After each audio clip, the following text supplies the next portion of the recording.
Polres Langsa bersama Forkopimda setempat memusnahkan 1,5 kg barang bukti narkotika jenis sabu-sabu. Ya, barang haram yang dimusnahkan tersebut merupakan hasil pengungkapan pada bulan Juli dan September dengan mengamankan 4 tersangka, satu diantaranya oknum polisi.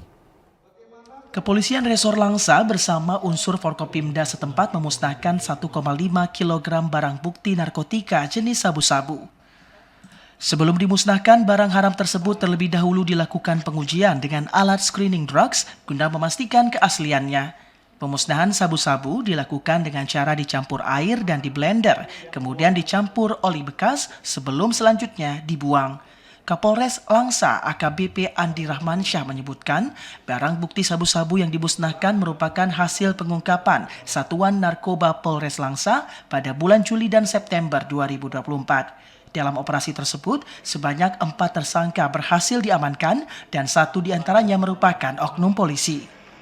Saya sebagai Kapolres Langsa dan seluruh anggota Polres Langsa komitmen terhadap pemberantasan narkoba ini.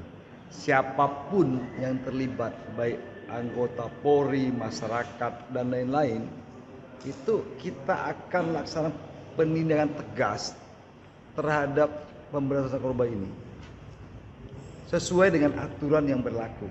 Kapolres Langsa menambahkan pihaknya berkomitmen dalam memerangi dan memberantas peredaran narkoba, khususnya di Kota Langsa. Kapolres juga menegaskan tidak akan menolerir personelnya yang terlibat penyalahgunaan narkoba. Dari Langsa, Mulyadi, TVRI Aceh melaporkan.